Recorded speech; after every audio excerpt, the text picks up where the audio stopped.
نحمده ونصلي على رسوله الكريم اما بعد اعوذ بالله من الشيطان الرجيم بسم الله الرحمن الرحيم لقد رضي الله عن المؤمنين اذ يبايعونك تحت الشجرة فعلم ما في قلوبهم فانزل السكينة عليهم صدق الله العظيم۔ فرمایا لقد رضی اللہ عن المؤمنین،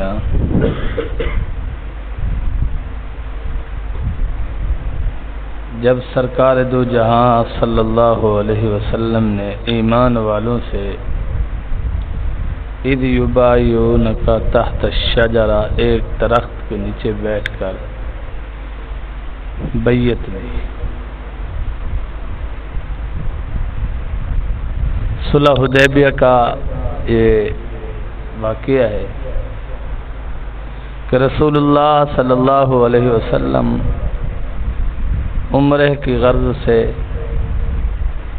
کعبۃ اللہ کے طواف کی غرض سے، صفا مروہ کی دوڑ کی غرض سے اپنے اصحاب کے ساتھ مدینۃ المنورہ سے چلے اور مقام حدیبیہ پر پہنچے تو روک دیے گئے۔ تو روکے جانے کے بعد حضرت عثمان غنی رضی اللہ عنہ کو حضور صلی اللہ علیہ وسلم نے اپنا سفیر، اپنا قاصد مقرر فرمایا کہ تم جاؤ سرداران سے مذاکرات کرو، بات چیت کرو اور انہیں ہمارے آنے کا مقصد بتاؤ کہ ہمارا آنے کا مقصد صرف طواف کعبۃ اللہ ہے، صفا مروہ کی دوڑ ہے، عمرہ ہے، اس کے علاوہ کچھ نہیں ہے۔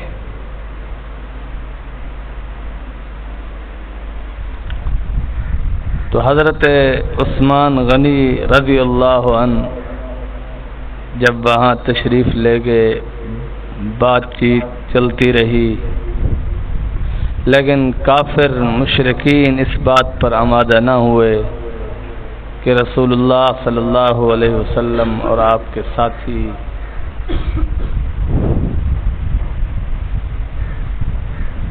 طواف کریں، صفا مروہ کی دوڑ لگائیں، عمرہ کریں، اس چیز کی قطعاً انہوں نے اجازت نہ دی۔ البتہ مشرکین نے حضرت عثمان غنی رضی اللہ عنہ کو کہا کہ ہم آپ کے آنے کا احترام کرتے ہیں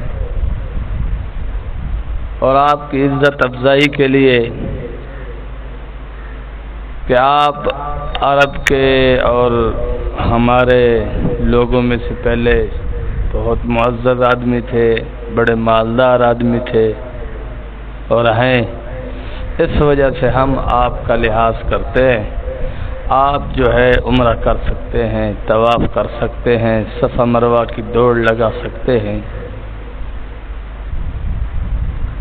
لیکن جناب رسول اللہ صلی اللہ علیہ وسلم کی ذات سے حضرت عثمان غنی رضی اللہ عنہ کا جو عشق تھا یہ مکمل تھا، کامل تھا، اکمل تھا،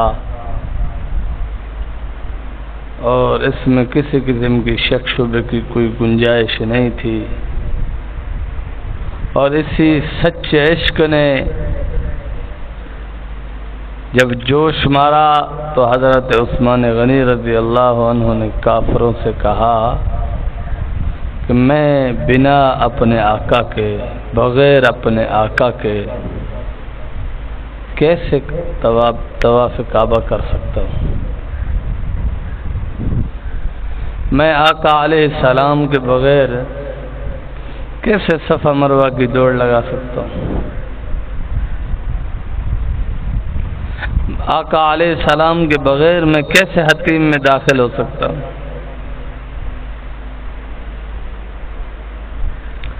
تو یہاں حضرت عثمان غنی رضی اللہ عنہ نے عشق اور محبت کی قیمت ادا کی ہے، اور قیامت تک آنے والی انسانیت کو بتایا ہے کہ عشق ہوتا کیا ہے، محبت نام کس چیز کا ہے،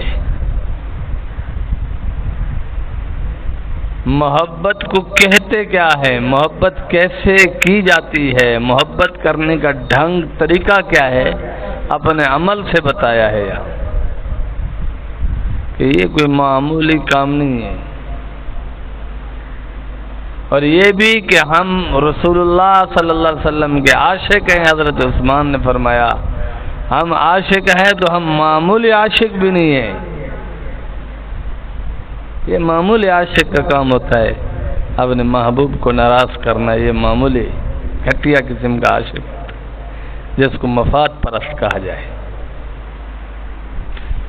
یہ نام تو اپنے نام کے ساتھ عاشق عاشق تو کہتا ہے، لیکن عشق کی ابھی اسے ہوا نہیں لگی۔ اگر عشق کی ہوا لگی ہوتی تو اپنے محبوب کی قدر کرتا۔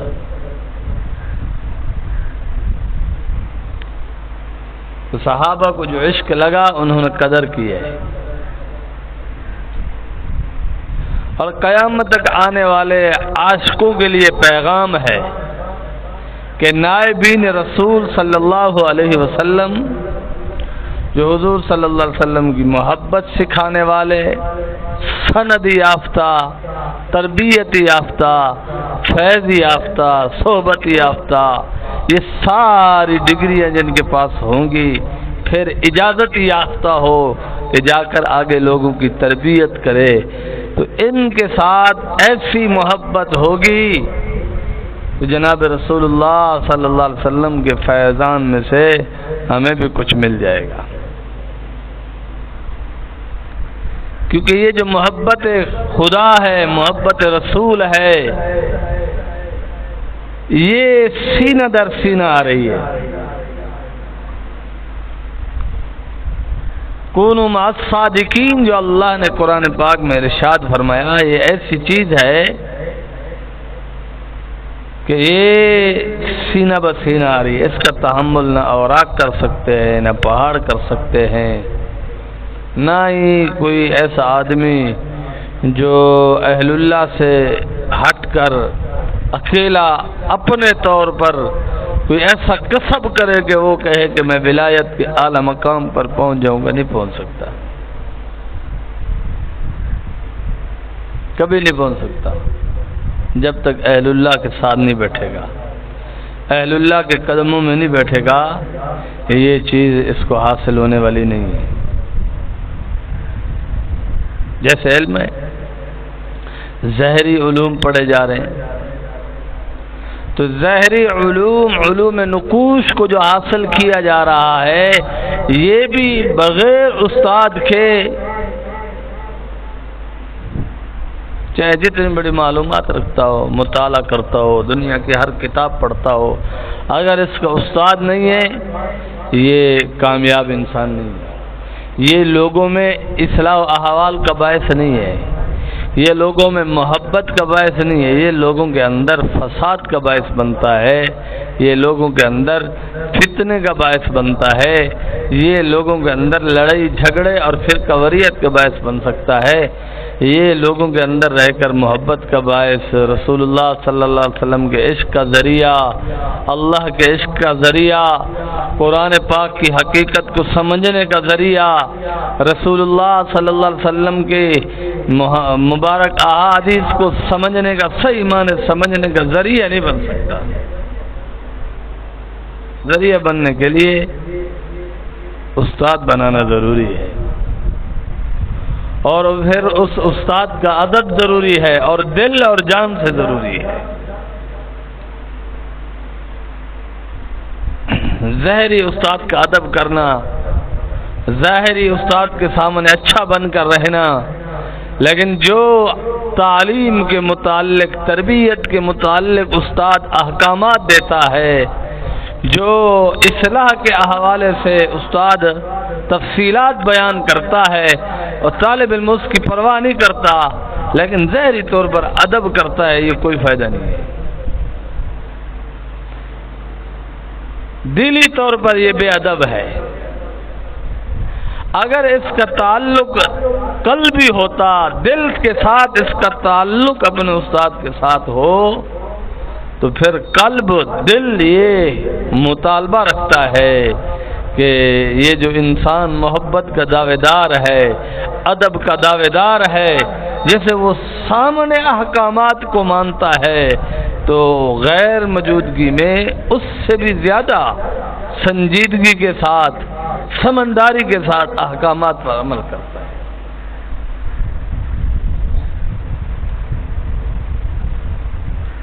دنیا کے بڑے بڑے مدرسے چھان مارو، دنیا کے بڑے بڑے محدثین، محققین، مفسرین کے پاس چلے جاؤ، لیکن جس نے آپ کی پہلی اینٹ، جس نے آپ کو قاعدہ پڑھایا، یہ آپ کی بنیاد ہے، اور اس کی جس نے قدر نہیں کی، وہ پوری زندگی ذلیل اور رسوا ہوتا پھرے گا، چاہے جتنا بڑا عالم، مفسر، محقق، نعت خواہ، خطیب، ادیب بن جائے، کچھ بھی نہیں ملنے والا۔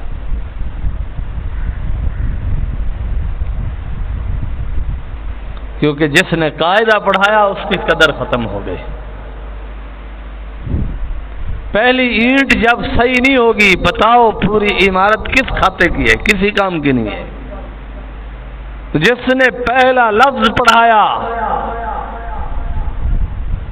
جس نے پہلی خوراک دی، اس کی قدر ضروری ہے۔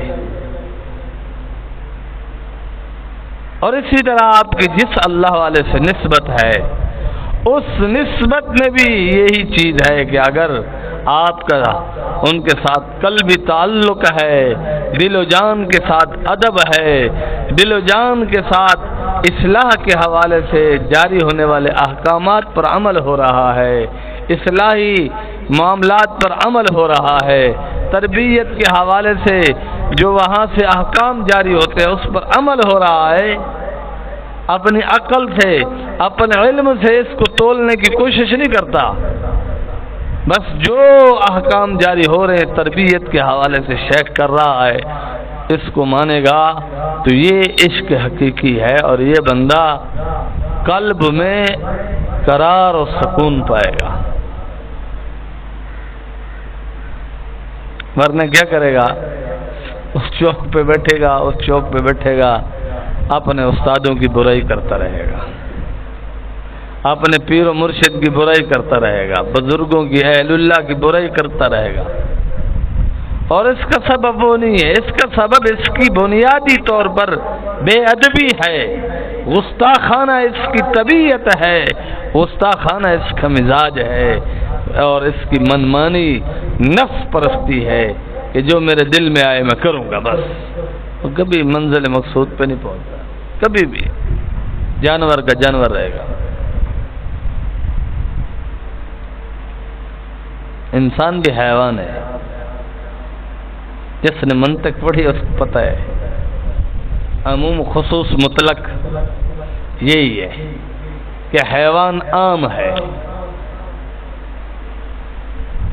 عموم اور خصوص یہ منطق کا فن ہے، علماء کو پڑھایا جاتا ہے۔ تو عموم کہتے ہیں حیوان، حیوان میں کتا بھی ہے، سور بھی ہے، گیدڑ بھی ہے، ریچھ بھی ہے، شیر بھی ہے، بکری بھی ہے، گدھا بھی ہے، خچر بھی ہے، بھینس بھی ہے، حلال حرام سارے ہیں، اور انسان بھی ہے۔ منطق میں جب کہتے کہ عام کی مثال دو تو حیوان، تو حیوان میں جہاں کتا، بلہ، سور، بکری، بھینس، گائے، وہاں انسان بھی ہے۔ اب اس کو خصوص کی طرف جب لے آتے ہیں، کہتے کہ خصوص کی تعریف کرو کہ خاص کیا ہے، تو کہا جاتا ہے کہ خاص وہ ہے جو حیوان ناطق ہو، کہ بولنے والی مخلوق، حیوان بھی ہے لیکن ناطق بھی ہے، کہ یہ عقل و فہم بھی رکھتا ہے، اور عقل و فہم کی بنیاد پر یہ حق کو قبول کرتا ہے، باطل کو ٹھکرا دیتا ہے، باطل سے دور ہو جاتا ہے، اچھی بات کو سمجھنے کی کوشش کرتا ہے، بری بات سے بچنے کی کوشش کرتا ہے، اچھی چیز کو اور انگلش میں تو کہتے ہیں ایکسپٹ کرتا ہے، بری چیز کو ریجیکٹ کرتا ہے۔ اگر یہ تمیز نہیں ہے اس میں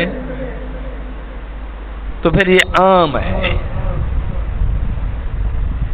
عموم ہے، منطق کے اعتبار سے یہ صرف حیوان ہے۔ کبھی یہ گدھے کی مثل ہوگا، گدھے جیسی حرکت کرے گا، کتے جیسی حرکت کرے گا تو کتے کی مثل کہا جائے گا اس کو، درندے جیسی حرکت کرے گا تو درندے کی تشبیہ دی جائے گی اس کو۔ اگر یہ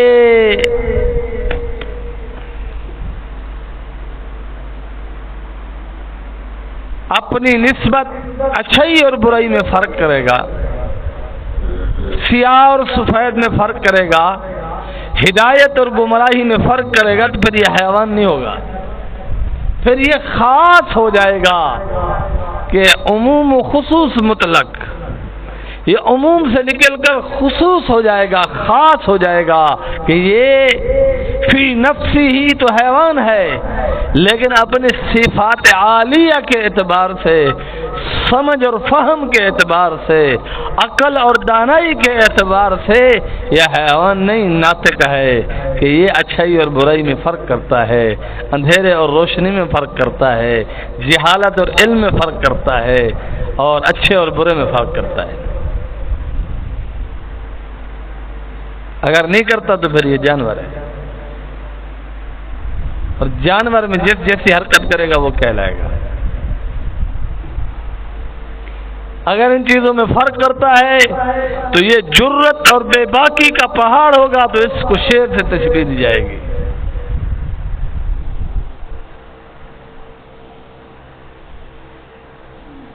اور لوگوں کے اصلاح احوال سے کچھ نہیں ہے، بس خود صحیح ہے، اس کو بیل سے تشبیہ جائے گی، یہ اللہ میاں کی گائے ہے، اس کے سوا کوئی اس کی ویلیو نہیں ہے۔ تو یہ حضرت عثمان غنی رضی اللہ عنہ نے اپنے عمل سے یہ ثابت کیا کہ وہ رسول اللہ صلی اللہ علیہ وسلم کے اعلیٰ ترین شاگرد ہیں، اعلیٰ ترین مرید ہیں، اعلیٰ ترین عاشق ہیں، اعلیٰ ترین محبت کرنے والے ہیں۔ اس لیے انہوں نے بغیر سوچے سمجھے پھٹ جواب دیا کہ نہیں، جب تک میرے آقا علیہ السلام نہیں ہوں گے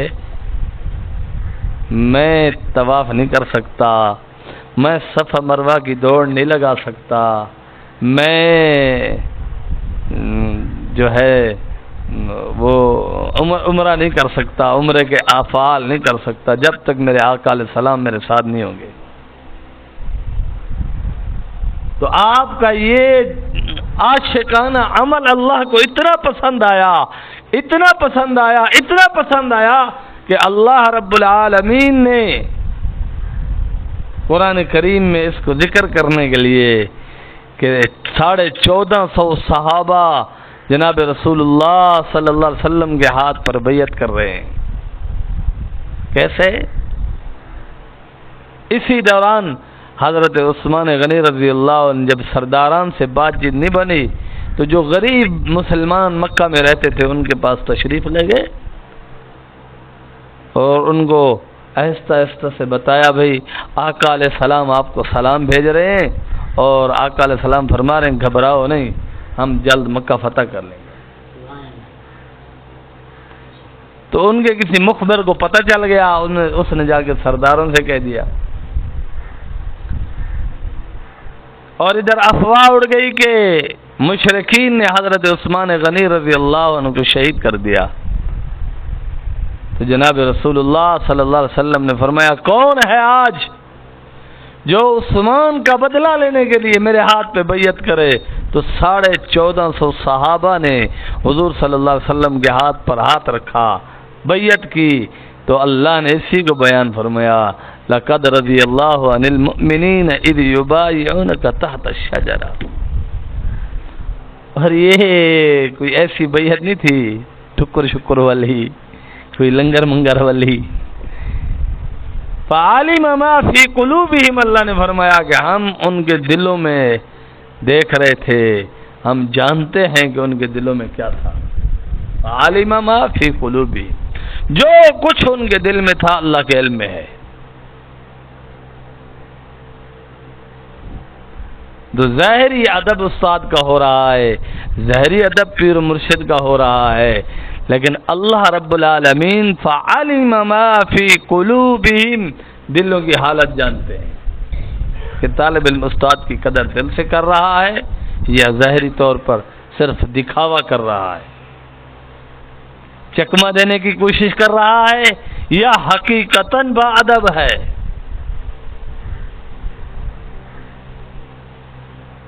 ظاہری طور پر آدمی اپنے پیر و مرشد کی قدر کر رہا ہے یا ریاکاری ہے، دکھانا مقصود ہے۔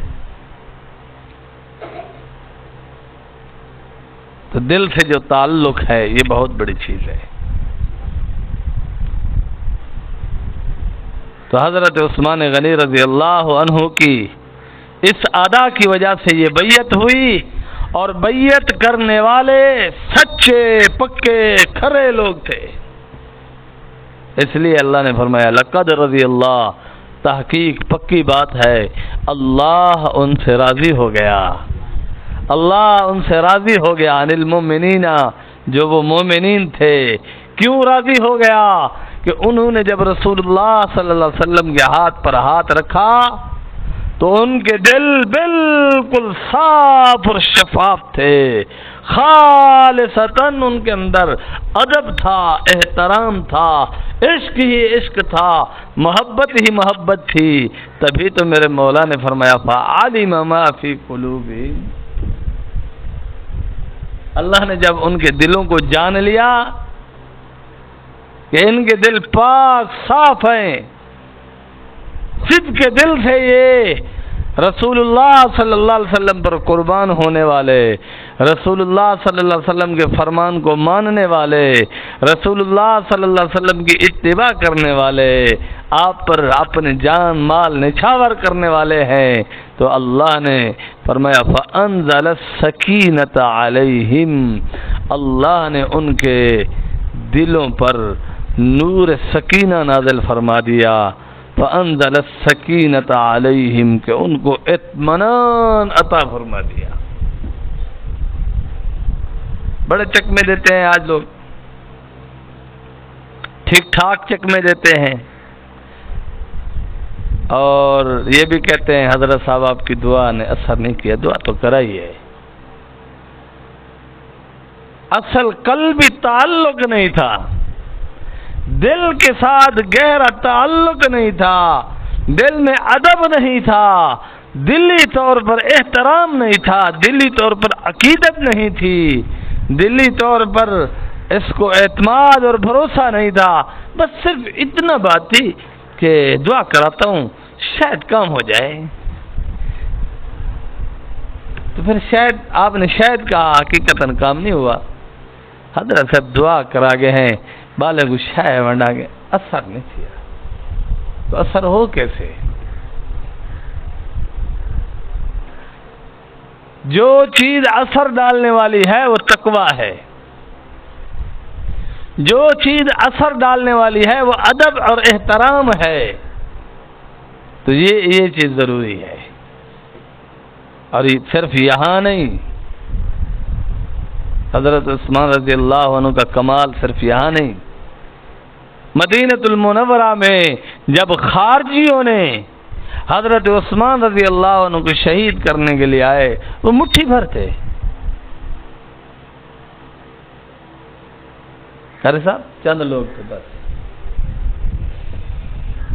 بعضوں نے مطلب 100 لکھی ہے، بعضوں نے اس سے بھی کم لکھی ہے، اور ادھر آدھی دنیا کے بادشاہ کی فوج کھڑی ہے، آدھی دنیا پر حضرت امیر المومنین حضرت عثمان غنی رضی اللہ عنہ کی حکومت ہے، اور حکومت میں اعلیٰ عہدوں پر سارے ایسے قابل لوگ ہیں جن کی تربیت جناب رسول اللہ صلی اللہ علیہ وسلم نے کی ہے۔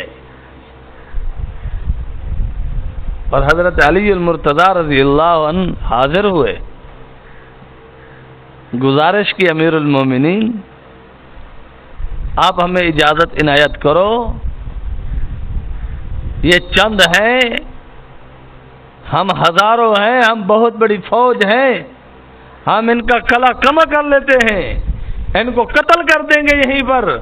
حضرت عثمان غنی رضی اللہ عنہ نے فرمایا کہ میں اپنے آقا کے شہر میں رسول اللہ صلی اللہ علیہ وسلم کے پیارے شہر میں، جہاں میرے محبوب کے قدم لگے ہوں، جن فضاؤں ہواؤں میں میرے محبوب نے سانس لیے ہیں، جس فضا میں میرے محبوب نے سانس لی ہے، جس منبر پہ بیٹھ کر میرے آقا نے خطبہ دیا ہے، جس گلیوں میں میرے آقا نے اپنے مبارک قدم رکھے ہیں، میں نہیں چاہتا کہ یہاں پر نجس خون بہے، ناپاک خون بہے، میں نہیں چاہتا. میرا خون بہتا ہے بہہ جائے، میری جان چلی جائے تو چلی جائے، مجھے کوئی پرواہ نہیں، لیکن میں وہ پہلا شخص نہیں بننا چاہتا جو رسول اللہ صلی اللہ علیہ وسلم کے اس مبارک شہر میں، اس مبارک بستی میں، اس مبارک حجرے کے قریب، اس مبارک جنت البقیع اور مسجد نبوی میں وہ پہلا نہیں بننا چاہتا کہ جس نے خون بہایا ہو. تو میں پہلا وہ بننا چاہتا ہوں جس کا خون بہایا جائے. میں خون بہانے والا نہیں بننا چاہتا، میں ایسا بننا چاہتا ہوں کہ میرا خون بہایا جائے بس. اور آپ نے عشق اور محبت کے ساتھ حیا کی اعلیٰ ترین یہ مثال قائم کر دی. آج محرومی کا سبب کیا ہے؟ مدرسہ ہے تو دو طالب علم آپس میں لڑ پڑتے ہیں، نہ مدرسے کا حیا نہ استاد کا حیا. خانقاہ ہے تو دو مرید آپس میں لڑ پڑتے ہیں، نہ مرشد کا حیا نہ خانقاہ کا حیا ہو رہا ہے. تو پھر ہم عشق حقیقی کا دعویٰ بھی نہیں کر سکتے، اس میں ہم جھوٹے ہیں. اگر ہم حقیقت پر مبنی دعوے کے دعوے دار ہیں، عشق اور محبت کا دعویٰ ہم سچے دل سے کرتے ہیں، تو پھر سچے دل سے ہمیں ادب، احترام اور لڑائی جھگڑوں سے دور رہنا، فساد سے دور رہنا، یہ ہماری طبیعت میں رچ بس جانا چاہیے.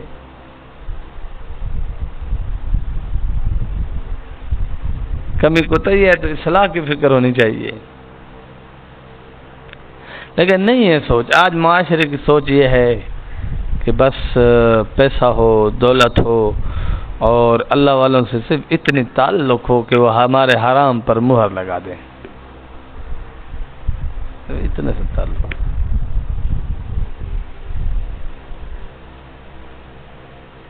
تاجر ہے، سود پہ قرضہ دے رہا ہے،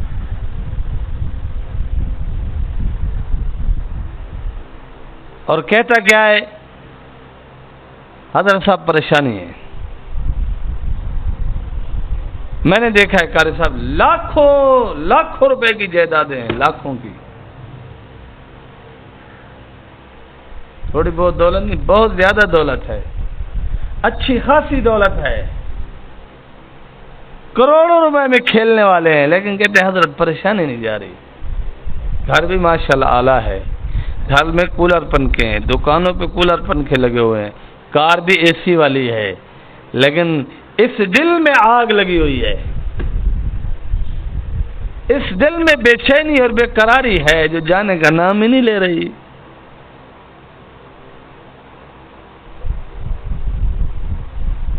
تو کیا وجہ ہے؟ وجہ یہ ہے کہ ہم نے اللہ کے دین کو سچے دل سے تسلیم نہیں کیا. وجہ یہ ہے کہ ہم نے سچے دل سے رسول اللہ صلی اللہ علیہ وسلم کی معراج کو تسلیم نہیں کیا.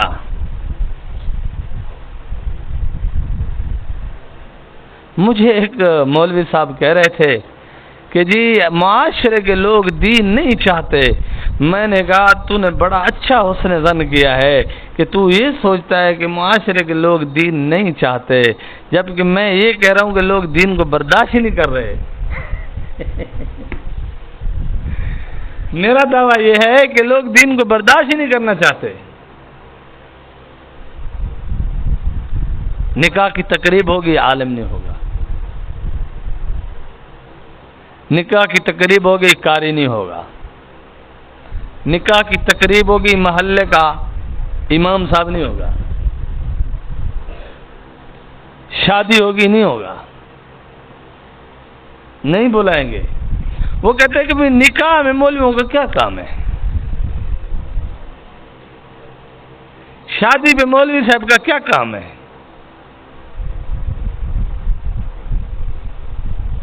آپ میں سے اب کوئی کہنے لگ جائے جو پیر صاحب تو حق کو لوگ دعوت دینے، ہمیں جو لوگ دعوت دیتے ہیں وہ بحیثیت عالم دین نہیں دے رہے، وہ بحیثیت دکاندار دے رہے ہیں کہ حضرت کی دکان ہے اور اچھا خاصا کماتے ہیں، تو کم از کم ہمیں جو ہے نا نیندر بھی دے دیں گے اور تعلق بہار رہے گا کہ کبھی کوئی کام شام پڑ سکتا ہے ایمرجنسی صورت. دینداری مقدم نہیں ہے. ہم بھی ان چیزوں کو اچھی طرح سمجھ رہے ہیں. دعوت دینے کی بیس یہ نہیں ہے کہ حضرت ماشاءاللہ اللہ والے ہیں، صاحب نسبت ہیں، یہ بیس نہیں ہے. خانقاہ چلا رہے ہیں، مدرسہ چلا رہے ہیں، ہمارے بچوں کو پڑھا رہے ہیں، یہ بیس ہے ہی نہیں لوگوں کی. لوگوں کی بنیادی بیس یہ ہے کہ اس کے پاس بزنس کیسا ہے، اس کے پاس پیسہ کتنا ہے، اس کا معاشرے میں پیسے کی بنیاد پر اثر و رسوخ کتنا ہے. اچھا ہے تو ٹھیک ہے بھی، قبول کر لیا بھائی، اس کو انوائٹ کرو، خصوصی طور پر انوائٹ کرو. بس ایک دوست آیا میرے پاس، ابھی آیا، مجھے شادی کارڈ دیا تو اس پر نام لکھا ہوا تھا محترم جناب عبدالرشید چنڑ صاحب. میں نے اس کو کہا بھی آپ کو پتہ نہیں ہے کہ میں حافظ بھی ہوں، قاری بھی ہوں، عالم بھی ہوں؟ کہتے مجھے پتہ ہے. وہ بھی پڑھا لکھا ہے. میں نے کہا پھر آپ نے نہ مولانا لکھا، نہ حافظ لکھا، نہ قاری لکھا. کہا حضرت میں جھوٹ کیوں بولوں،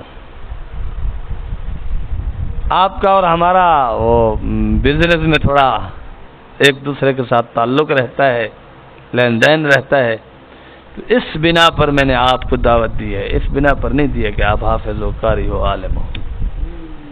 صاف بات کر دی اس نے. اور میں نے کہا آپ کو پھر بھی میں نے کہا سلام ہے، آپ نے سیدھی بات تو کر دی. ورنہ لوگ کہتے ہیں حضرت صاحب بھول گئے تھے.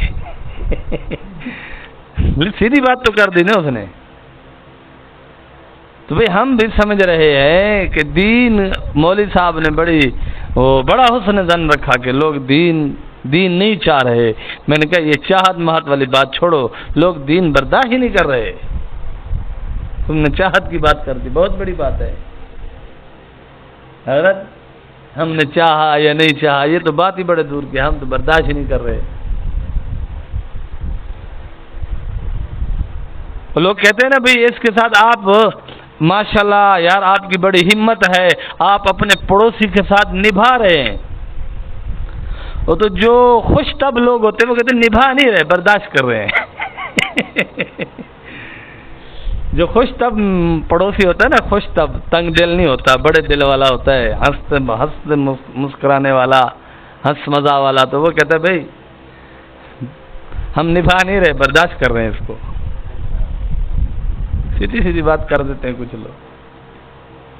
تو بہرحال صحابہ اکرام رضوان اللہ علیہم اجمعین کی زندگی کی طرف آئیں گے، معاملات آسان ہوں گے. ہمارے لین دین دیکھو سود پر ہے.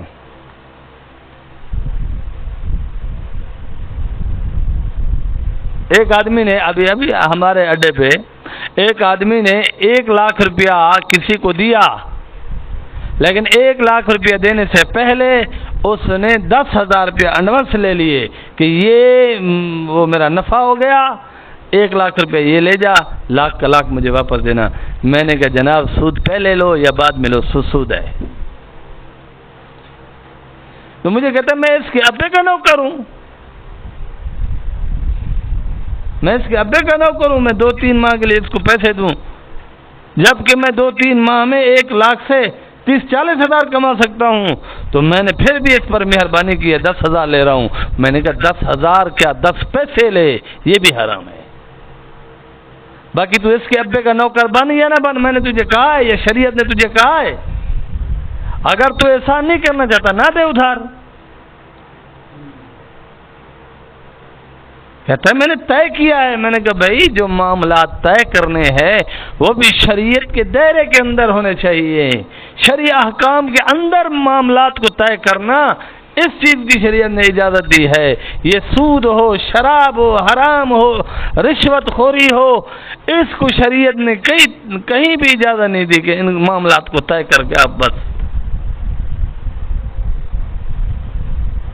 تو حدیث پاک میں آتا ہے، رسول اللہ صلی اللہ علیہ وسلم نے ارشاد فرمایا کہ جو 1 درہم سود کھائے دے،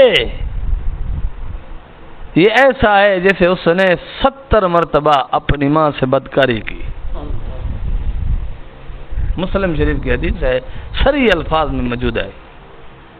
1 روپیہ جس نے سود لیا یا دیا، اس نے ایسے سمجھو 70 مرتبہ اپنی ماں سے بدکاری کی ہے۔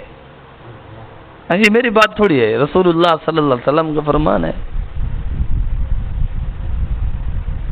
باقی اس کام کو مولوی کرے، غیر مولوی کرے، پڑھا لکھا کرے، جاہل کرے، اس وعید میں سب آئیں گے۔ ایسا نہیں ہے کہ میں پڑھا لکھا ہوں تو میں جو ہے غلط کام کروں تو میں بری ہو جاؤں گا، آپ پھنس جاؤ گے، نہیں، اس میں سب برابر ہیں۔ یہ دنیا کے نظام ہے، یہ وزیر اعظم کا خاص ہے، اور یہ اللہ کے ہاں سب کی حیثیت برابر ہے۔ جو گناہ کرے گا، چاہے وہ امیر ہو غریب ہو، پڑھا لکھا ہو یا عام آدمی ہو، گناہ اس کے لیے گناہ لکھا جائے گا، نیکی اس کے لیے نیکی لکھی جائے گی۔ ایسا نہیں ہے کہ گناہ کو نیکی لکھا جائے اور نیکی کو گناہ لکھا جائے، ایسا نہیں ہوگا۔ اللہ نے جو کرامن کاتبین مقرر کیے ہیں وہ صحیح ہمارے حالات، احوال، معاملات کو لکھ رہے ہیں۔ تو اس لیے یہ چیز کہاں پیدا ہوگی؟ خانقاہ میں۔ پھر انہوں نے مجھے کہا بھائی ساری دنیا حرام کھا رہی ہے۔ میں نے کہا بھائی ساری دنیا حرام کھا رہی ہے، تو نہ کھا یار۔ ساری دنیا حرام کھا رہی ہے، تو نہ کھا حرام یار، تو بچ جانا۔ ساری دنیا تھوڑی دلیل ہے، دلیل قرآن ہے، دلیل رسول اللہ صلی اللہ علیہ وسلم کا مبارک فرمان ہے، دنیا دلیل نہیں ہے۔ اور مشاہدہ کرو آج اولاد ماں باپ کی نافرمان کیوں ہے؟ اولاد ماں باپ کی دشمن کیوں ہے؟ اولاد بڑھاپے میں ماں باپ کو اپنے اوپر بوجھ کیوں سمجھ رہی ہے؟ سعادت کیوں نہیں سمجھتی؟ بنیادی وجہ یہ ہے کہ اس باپ نے اپنی اولاد کی تعلیم، تربیت، پرورش میں سارا کا سارا مال حرام کا لگایا ہے، اور جس نے جتنا حرام لگایا اس کے لیے اتنا ریئیکشن اولاد دے رہی ہے۔ جس نے تھوڑا حرام کھلایا تو اس کی اولاد اس کے سامنے تھوڑے حرام کام کر رہی ہے، جس نے درمیانہ حرام کھلایا تو درمیانے حرام کام کر رہی ہے، جس نے کچھ زیادہ حرام کھلایا وہ زیادہ حرام کام کر رہی ہے، وہ زیادہ ماں باپ کی تذلیل، ماں باپ کی ذلت اور رسوائی کا سبب بن رہی ہے۔ رزق حلال ضروری ہے، اشد ضروری ہے۔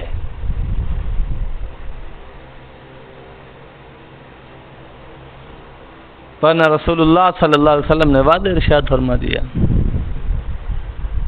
لا يدخل الجنت جسد غذی حرام، جس بدن کو حرام کے مال سے غذا دی گئی، حرام کے مال سے جس کی پرورش کی گئی، لا يدخل الجنہ، مشکاہ شریف کی حدیث ہے۔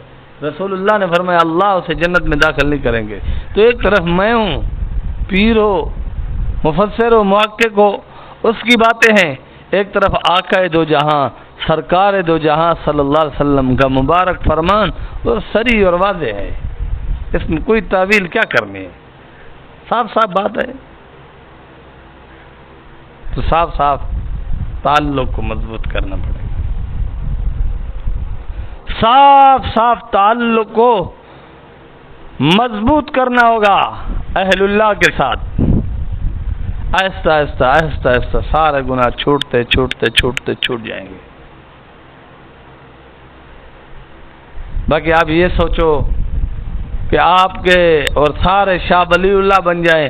سارے کے سارے شاہ ولی اللہ بن سکتے ہیں، لیکن شاہ ولی اللہ کی طرح منصب پر نہیں بیٹھیں گے. منصب پر اللہ کی مرضی جس کو بٹھائے. سارے اللہ والے دنیا میں، آپ سب اللہ والے ہیں، سب اللہ والے ہیں آپ. لیکن یہ نہیں ہے کہ ضروری کہ آپ کو چاند کی طرح چمکایا جائے. زمین پر سارے ستارے ہیں، آسمان پر سارے ستارے ہیں، اور سارے ستاروں میں 2-3 چاند نہیں ہوتے، چاند ایک ہوتا ہے. تو ہر مجلس میں سارے چمکنے والے ہیں، جیسے سارے ستارے چمکنے والے ہیں، سارے ستارے روشنی دینے والے ہیں، لیکن سب چاند نہیں ہے، چاند ایک ہوگا ان میں. تو سارے معاشرے میں سارے اہل اللہ ہوں گے، لیکن ان میں سردار ایک ہوگا جو تعلیم اور تربیت کا کام کرے گا، جو اصلاح اور احوال کا کام کرے گا. تو اس کے ساتھ جو تعلق ہے وہ گہرا اور مضبوط ہونا چاہیے.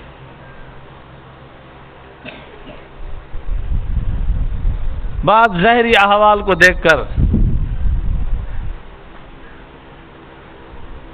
حضرت صاحب تسا بڑے اللہ والے وے، تسا بڑے بزرگ وے، میں تہاڈے سما بزرگ نہیں ڈٹھا ماشاءاللہ بہت. قاری صاحب یہ تعریفیں کر کے آدھے گھنٹے کے بعد کہتے ہیں حضرت صاحب 2000 روپیہ ادھار تے دیوا ہے.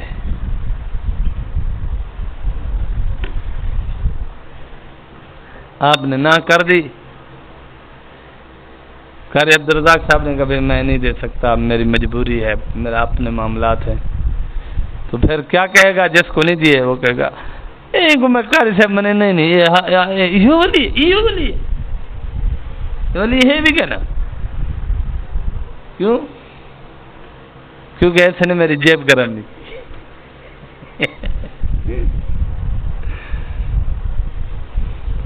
یعنی وہ جیسے ملتانیوں کے بارے میں مشہور ہے نا، بڑے ٹھگ باز ہوتے ہیں. تو یہ بیچارے وہ بس خام خواہ بدنام ہیں. یہاں سارے مرید ٹھگ باز یہاں مرید ٹھگ باز ہوتے ہیں. اکثریت ایسے لوگوں کی ہے، ٹھگ باز ہوتے ہیں. بس ٹھگ لو ٹھگ لو ٹھگ لو ٹھگ لو جاؤ. ہاں جس کے معاملات پہلے سے چل رہے ہیں یا مطلب طبیعت ان کی آپس میں مل رہی ہے، اہل اللہ کر رہے ہیں تو ٹھیک ہے. اگر نہیں کر رہے تو اس میں وہ نہیں کرنا چاہیے کہ جی وہ جی مجھے ادھار نہیں دی، یہ کیسا ولی ہے. تو کس حدیث میں لکھا ہوا ہے جو آپ کو ادھار دے گا تو وہ ولی ہوگا؟ حدیث دکھائے نا ہمیں، یا قرآن کی آیت دکھائے جو ادھار دے گا وہ ولی ہوگا، جو نہیں دے گا وہ ولی نہیں ہوگا. حضرت پوچھنا چاہیے نا ایسے لوگوں سے. نہیں، اور بہت سارے معاملات خراب ہیں. خام خواہ الزام لگا دے گا، خام خواہ تو اس پر تہمت لگا دے گا. تو بھائی شریعت کے معاملات سیکھنے ہیں. زندگی کے ہر موڑ پر ہمیں صحابہ کرام رضوان اللہ علیہم اجمعین کی مبارک سیرت ملے گی، بہترین اقدام ملیں گے، بہترین ان کے افعال و اقوال ملیں گے. ہم نے اگر زندگی خوبصورت گزارنی ہے، اللہ سے سچا عشق کریں، رسول اللہ صلی اللہ علیہ وسلم سے سچا عشق کریں، اور اپنی گاڑی کی جو لگامیں ہیں یہ کسی اہل اللہ کے ہاتھ میں دے دے، تاکہ یہ ہماری نفس کی گاڑی کو کنٹرول میں رکھے کہ کب کیا کرنا ہے. مفتی شفیع عثمانی صاحب رحمۃ اللہ علیہ، ان کے ہاں لکھا ہوا ہے کہ ایک ان کا مرید تھا، تو اس سے نا کوئی غلطی ہو گئی ایسے، تو اس نے کہا یار یہ نا مجھ سے تکبر والی غلطی ہوئی ہے. کیا ہوا ہے؟ تکبر والی غلطی ہوئی ہے مجھ سے، یہ مجھ سے تکبر ہو گیا ہے، میں نے اب اس تکبر کو عاجزی میں بدلنا ہے. تو وہ گیا مسجد کے عصر کی نماز پڑھی فوراً سب کے جوتے سیدھے کرنا شروع ہو گیا. حضرت مسجد سے ایک دن نکلے دیکھا تو کر رہا ہے، دوسرے دن کر رہا ہے، تیسرے دن. حضرت نے پوچھا بھئی کیا کر رہے ہو؟ کہا اپنے نفس کو رگڑا لگا رہا ہوں. کہا نفس کو رگڑا نہیں، نفس کو رگڑا نہیں لگا رہے، تم لوگوں کو دکھا رہے ہو کہ میں بڑا متقی ہوں، دیکھو لوگوں کے جوتے سیدھے کر رہا ہوں. تو اس میں بھی نفس کی شرارت داخل ہے. تو ادھر تیرا میں علاج کرتا ہوں. تو پھر اسے لے گئے اندر کہ کیا ہوا ہے؟ کہا حضرت کسی کے ساتھ بات کر رہا تھا تو 2-3 باتیں بڑائی والی ہو گئی، میرے نفس میں بڑائی آ گئی تو میں وہ رگڑا لگا. حضرت میں رگڑا نہیں لگا رہا تھا، یہ اس مرض کو تو اور بڑھا رہا تھا کہ دیکھو لوگوں کو دکھا رہا تھا، دیکھو میں کیسا متقی ہوں کہ میں امیر غریب سب کی جوتی سیدھی کر رہا ہوں. یہ نفس کو خوش کر رہا ہے، تو نفس کو خوش کر رہا ہے.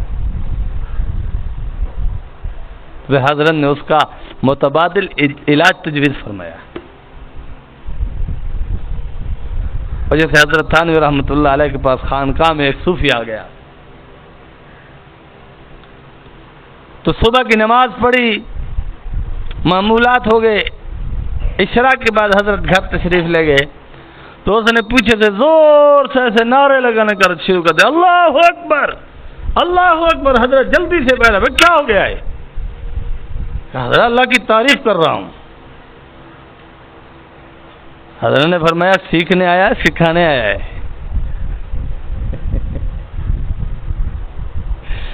سیکھنے آیا ہے سکھانے آیا ہے؟ حضرت سیکھنے آیا ہوں. سیکھنے آیا ہے پھر بندہ بن جا، سکھانے آیا تو پھر چلا جا. ہم نے آپ کو کہا اتنی اونچی اونچی آواز سے ذکر کرو، نعرے لگاؤ، خاموش ہو گیا. پھر حضرت حکیم اختر شاہ صاحب رحمۃ اللہ علیہ کے پاس بھی ایک ایسے صوفی آ گیا. حضرت سوئے ہوئے تھے، ٹوپی ایسے اتاری لپیٹ کے تکیے کے نیچے رکھ کے سو گئے. ایسے دیکھا تو حضرت نے ایک مرید نے سوئے ہوئے بھی ٹوپی پہنے، ادھر ہے نکما کہیں کا آ گیا، ٹوپی کو نہیں اتارتا. کہا حضرت ٹوپی پہنا سنت ہے. کہا تو بیٹھ جا کے یہ کہے گا حکیم اختر سے میں بڑا متقی ہوں کہ سوتے ہوئے بھی میں ٹوپی پہن کے سوتا ہوں. چلتا ٹوپی، یہ بڑا چکر چلاتا ہے، شیطان بڑا تیز ہے. اللہ کے ہاں کثرت اعمال کی کوئی ویلیو نہیں ہے حضرت. ایک بندہ 1000 نفل پڑھے اور دوسرا بندہ وہ ہے جو اللہ سے دل و جان سے محبت کرتا ہے، اہل اللہ کی مجلس میں بیٹھتا ہے، تو یہ اس سے کئی ہاں درجے افضل ہے. ایسے نہیں جلال الدین رومی نے کہہ دیا کہ صد سے یک زمانہ بسو بتولیا، ایک گھڑی کسی اللہ والے کی قربت میں بیٹھ جانا، ایک گھڑی کسی اللہ والے کے ساتھ بیٹھ جانا، از 100 سالہ عبادت بے ریا، 100 سال بے ریا عبادت سے افضل ہے. یہ جلال الدین رومی کوئی عام عالم نہیں تھا.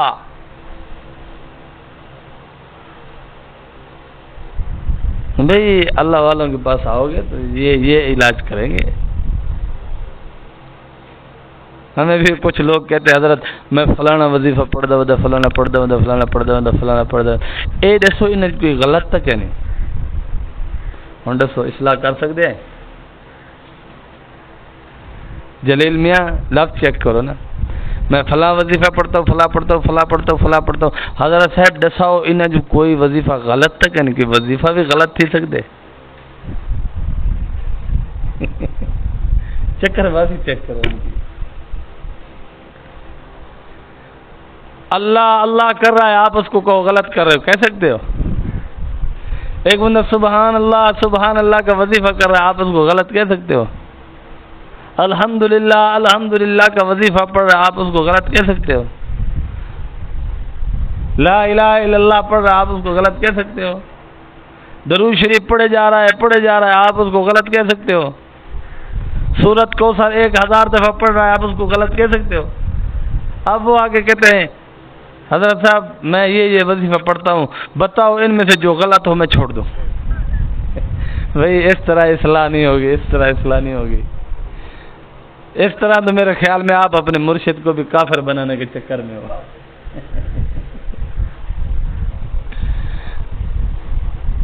میڈیکل سٹور پہ آپ جاؤ، آپ کہو کہ میں یہ پیناڈال استعمال کر رہا ہوں، یہ فلاں استعمال کر رہا ہوں، یہ فلاں استعمال، یہ فلاں یہ فلاں یہ فلاں، بتاؤ ڈاکٹر صاحب یہ میں 10 دوائیاں لے کر آیا ہوں، ان میں سے جو غلط ہو بتاؤ وہ چھوڑ دو. ڈاکٹر کہے گا بے وقوف، دوائیاں ساری ٹھیک ہیں، مرض بتا کہ تیرا مرض کیا ہے، تاکہ ان میں سے ایک دوائی تیرے لیے میں تجویز کروں کہ تیرا مرض وہ ہے، اس مرض کی تشخیص کے بعد دوا تجویز کروں. ایسے نا حضرت؟ وہ کہے گا یہ ساری دوائیاں غلط ہیں. اگر ڈاکٹر کہے دوائیاں غلط ہیں تو ڈاکٹر بے وقوف ہوگا کہ ساتھ ساتھ نالائق بھی ہوگا. ڈاکٹر یہ کہے گا کہ جو تجھے بیماری ہے اس کے لیے یہ دوا صحیح ہے یا صحیح نہیں ہے، اس کے لیے یہ مفید ہے یا مفید نہیں ہے. تو وظائف اصلاح کی دنیا میں جب آپ اصلاح کی غرض سے آؤ گے تو پھر آپ یہ غلط اور صحیح نہیں ہوگا. یہاں مرض کے اعتبار سے دوا تجویز ہوگا، علاج تجویز ہوگا، تب جا کر اصلاح ہوگی، تب جا کر اصلاح ہوگی. اگر نہیں کر رہا تو کام خراب ہے.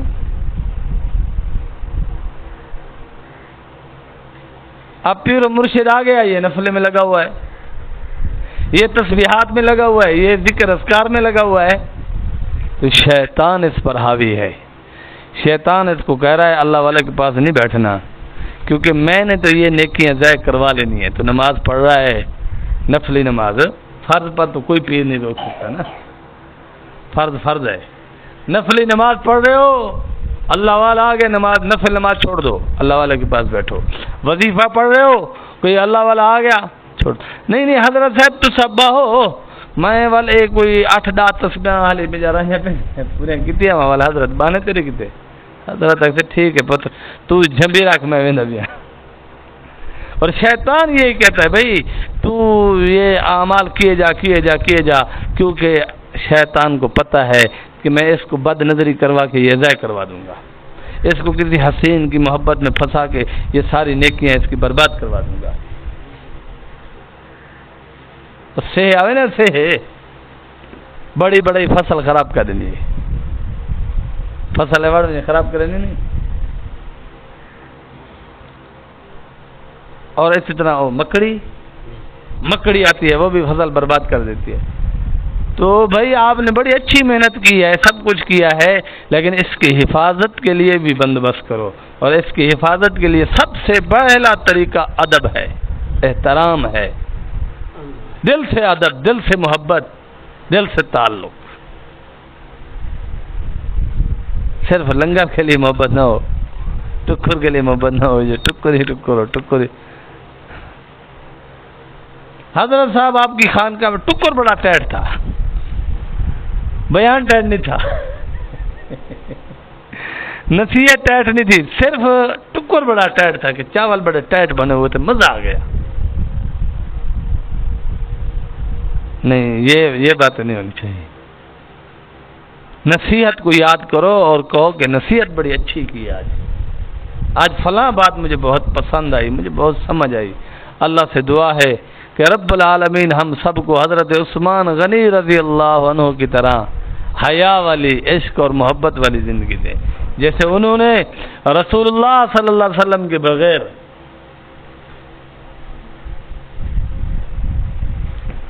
میں ایک بات پھر اور آگے قاری صاحب آپ کی برکت. شاہ حکیم اختر صاحب میرے دادا پیر رحمۃ اللہ علیہ فرماتے ہیں، میں شاہ عبد الغنی پھول پوری رحمۃ اللہ علیہ یا شاہ ابرار الحق میں سے دونوں حضرت کے مرشد ہیں. تو فرمایا کسی کے ساتھ میں حج پر گیا ہوا تھا، حج کے بعد ہم مدینہ المنورہ میں چلے گئے. حضرت کی طبیعت تھکاوٹ کی وجہ سے نا تھوڑی ناساز تھی. حضرت نے فرمایا حکیم اختر جا دیکھا روضہ رسول پر رش ہے یا حضرت فرماتے ہیں میں دوڑا، میں گیا، دیکھا رش نہیں تھا.